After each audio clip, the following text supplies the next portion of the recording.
jadi kau lah 11 September kan.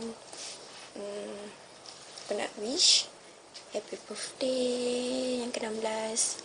Semoga panjang umur, murah rezeki, dan insyaAllah sentiasa dilindungi olehnya. Tahun ni kita nak SMA kan.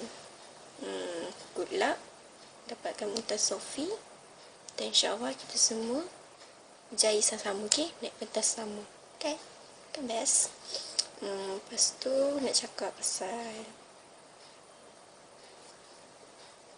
jangan pernah lupa kita orang. Jangan pernah lupa aku, jangan pernah lupa Haura.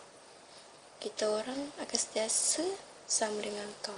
InsyaAllah kita sahabat until jannah. Okay?